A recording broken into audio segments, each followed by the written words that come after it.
De volta ao Brasil, a gente fala de economia. O IBGE divulgou hoje que o volume de vendas do comércio varejista caiu na passagem de junho para julho, uma queda de 0,8% no mês e a terceira redução seguida. Assunto para você, professor. Boa noite, bem-vindo. O que motivou? Explica para a gente o que motivou essa queda em julho. Boa noite, Paulo. Boa noite a todos que estão nos assistindo. Julho, como todos sabemos, é um mês atípico. Então, certamente, vários fatores estão contribuindo para esse resultado. Eu gostaria de mencionar dois deles.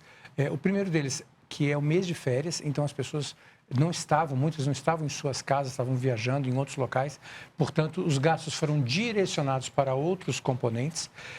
Tanto é que, se a gente for observar e fizer um cruzamento com o setor de serviços, a gente vai observar que houve um aumento nos gastos com passagens aéreas, passagens de transporte terrestre, ou seja, as pessoas estavam se locomovendo, se movimentando e gastando mais recursos com alimentação e hospedagem. Então, isso explicaria esse componente. Uma outra explicação, Paulo, seria a questão da taxa de juros. Então, muitas pessoas estão adiando a compra de bens que não são vitais, que não são prioritários, como, por exemplo, produtos têxteis, móveis, etc., em função da taxa de juros e aguardando um outro momento. Então, esses dois fatores, acredito, eles explicam bem o resultado de julho que nós vimos na questão do comércio varejista. Isso traz aqui para a gente alguns indicadores, né? Explica o que eles significam. Então, esse é o indicador mensal, né, de julho em relação a junho, foi uma queda de 0,8. Em relação ao ano passado, nós temos uma queda em termos de volume, a gente está falando de volume aqui, né? Não de faturamento, em torno de 5%, 5,2%. No acumulado do ano, continua positivo ainda, em torno de 0,4%, bem abaixo do resultado da economia. E o acumulado nos últimos 8 meses é de 1,8% negativo também.